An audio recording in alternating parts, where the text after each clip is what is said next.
बुरा साया पार्ट 1। रात के लगभग 3 बजे थे। एक बेहद डरावनी दिखने वाली लड़की अमन के कमरे में जोर जोर से चीख रही थी। वो अपने लंबे नुकीले नाखूनों को अमन के शरीर में चुभाकर उसका खून पी रही थी। अमन बुरी तरह से दर्द से तड़प रहा था।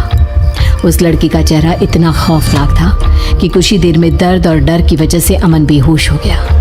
तभी अचानक अमन की आंख खुली और अमन चिल्ला पड़ा, बचाओ बचाओ, वो लड़की मुझे मार देगी, वो मेरा सारा खून पी जाएगी, बचाओ।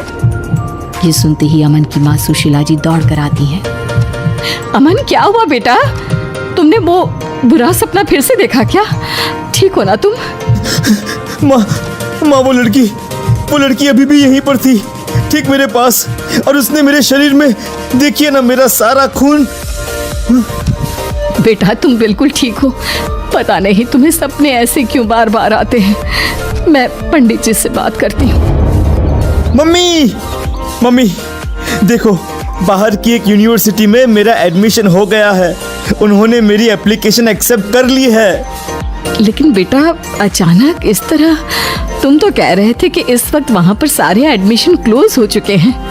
हाँ माँ, सरप्राइज तो मैं भी हूँ, लेकिन देखिए ना, हो सकता है कि कोई सीट खाली रह गई हो और शायद इसीलिए उन लोगों ने मुझे बुला लिया हो। देखो बेटा, सारी चीजें अच्छे से जांच पड़ताल कर लेना। आजकल ना बहुत फ्रॉड होता है, किसी चीज का पता ही नहीं चलता। और मम्मी, कमाल की बात तो ये है कि मुझे ये कॉल सीधा लंदन की एक बहुत बड़ी यूनिवर्सिटी से आया है। यहाँ तो शायद मैंने अप्लाई भी नहीं किया था। बेटा मुझे तो बहुत बड़ी गड़बड़ लग रही है। अभी ये भी तो पता नहीं चला कि वो सपना तुझे बार बार क्यों आता है। तुम अच्छा ना बेटा। अरे डरो मत, कुछ भी नहीं है, वो सपना मुझे ऐसे ही आता होगा।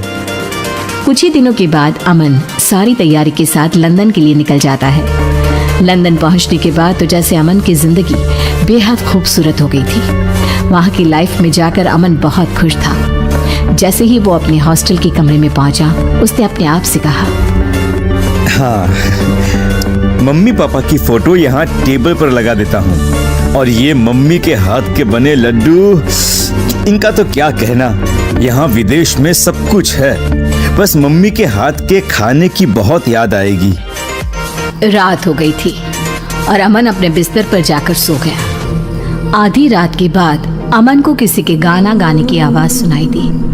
अमन नींद से जाग गया। अमन ने अपने बिस्तर पर वापस जाकर सोने की बहुत कोशिश की, लेकिन उसे नींद नहीं आई। अरे, इतनी रात को ये गाना कौन गा रहा है? यार, कितनी प्यारी आवाज है। लगता है कोई लड़की गाने की प्रैक्टिस कर रही है। लेकिन इतनी रात में कौन गाना गाता है? हो सकता है पास वाली गर्ल्स हॉस्टल की कोई लड़की होगी। एक बार जाकर देखता हूँ, आखिर ये लड़की है कौन?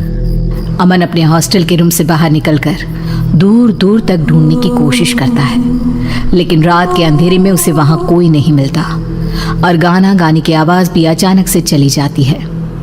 अगली सुबह अमन जैसे ही कॉलेज जाने के लिए तैयार होता है, वो वॉश बेसिन में अपना मुंह धोने के लिए झुकता है और जैसे ही सर ऊपर उठाता है, अचानक से उसे आईने में एक लड़की का चेहरा दिखाई देता है। ओह माय गॉड, ये क्या है? लगता है रात को मेरी नींद अच्छे से पूरी नहीं हुई है, इसीलिए मुझे कुछ अजीब अजीब सा लग रहा है। मैं तो डर ही गया था। ऐसा लग रहा था जैसे वहां पर कोई है, लेकिन यहाँ तो कोई भी नहीं है। अगली सुबह अमन अपने दोस्त से कहता है, अरे यार, एक बात बता, रात को हमारे हॉस्टल के पीछे कोई लड़की गाना गाती है क्या? बहुत प्यारी आवाज है। अरे नहीं यार, मैंने तो किसी की आवाज नहीं सुनी। मेरा रूम भी तो तुम्हारे रूम के ठीक बाजू में ही है।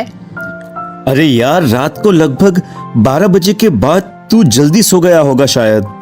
अरे कम ऑन ब्रो, ये लंदन है, लंदन। यहाँ पर कौन जल्दी सोता है? और मैं तो वैसे भी रात को 2 बजे सोने वाले लोगों में से हूँ, पर मुझे तो किसी की आवाज सुनाई नहीं दी। जरूर तूने अपने कानों में ईयरफोन लगा के रखे होंगे। म्यूजिक सुनने का बहुत शौक है ना तुझे, इसलिए बाहर की आवाज कैसे सुनाई देगी? हाँ यार, वो बात तो है। एक्चुअली म्यूजिक तो सुन रहा था मैं। ए अमन, क्या बात है यार, किसी से प्यार व्यार हो गया है क्या तुझे? हाँ? अरे नहीं नहीं, बस एक लड़की की आवाज रोज रात को सुनाई देती है। भाई बच के रहना, मैंने सुना है यहाँ कैंपस में ना चुड़ैल घूमती है। अरे कोई बात नहीं यार, अगर चुड़ैल है तो चुड़ैल सही, उससे मिलूंगा मैं, और वो भी रात को। अमन जैसे ही अपने कमरे में जाकर सोता है, एक लड़की उसके सिर के पास आकर बैठ जाती है और धीरे धीरे उसके बालों को सहलाती है। अमन घबराकर जाग जाता है। कौन है? कौन है? यहाँ पर, अभी यहाँ पर कोई था, कोई लड़की, लेकिन अभी तो कोई नहीं है। ये मुझे क्या हो गया है?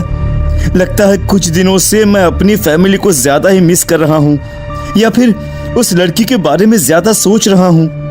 मुझे बार बार ऐसा क्यों लगता है जैसे जैसे यहाँ मेरे आसपास कोई और भी है। अमन थोड़ा सा परेशान हो जाता है। अगले दिन जब वो कॉलेज जाता है तो अचानक से एक लड़की अमन के पीछे से आकर उससे बात करती है। हेलो, आप इंडिया से आए हैं ना? आपका नाम अमन है ना? ओह माय गॉड, ये लड़की कितनी खूबसूरत है। मैंने अपनी लाइफ में आज तक इतनी सुंदर लड़की कभी नहीं देखी।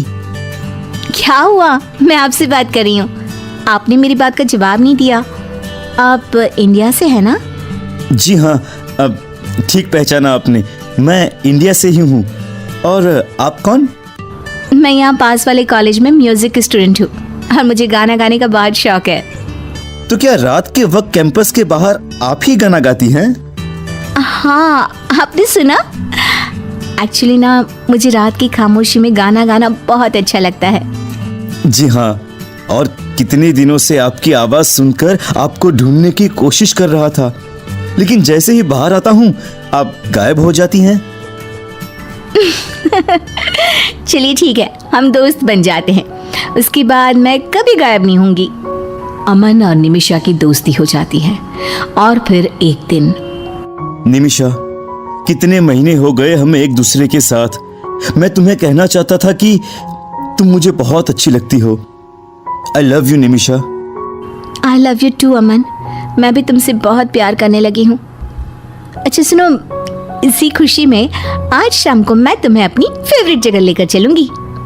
ठीक है मैडम, अब तो आप जहां लेकर चलेंगे मुझे चलना ही पड़ेगा ना। निमिषा अमन को एक बहुत अजीब और डरावनी जगह पर लेकर जाती है। ये कैसी जगह है? ये तो कहाँ लेकर आई हो तुम मुझे? जानते हो, ये जगह मुझे बहुत पसंद है। देखो ना, यहाँ की राख जैसी काली जमीन, जले हुए पेड़ और ये सन्नाटा कितना खूबसूरत है। लेकिन मुझे यहाँ पर डर लग रहा है। डर की क्या बात है, मैं तुम्हारे साथ हूँ ना।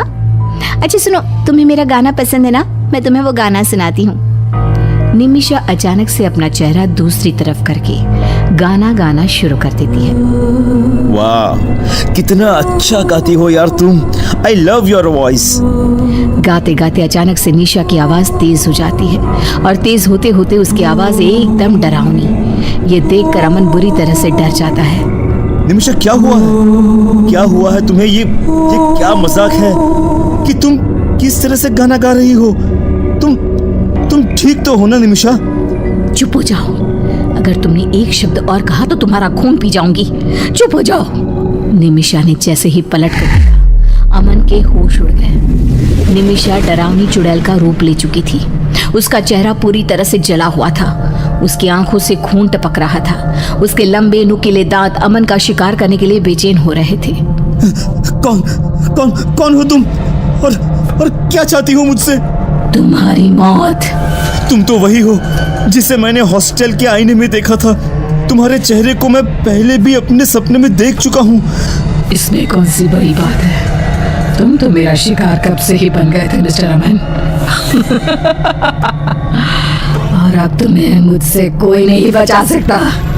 छोड़ दो मुझे। क्यों मारना चाहती हो तुम मुझे? मैंने तुम्हारा क्या बिगाड़ा है? मुझे तुम जैसे यंग लड़कों का खून पीने में बहुत मजा आता है। तुम्हारा खून पीकर मेरी ताकत बढ़ जाएगी और मैं तुम्हें छोड़ूंगी नहीं। वो लड़की निमिषा अमन को मार देती है।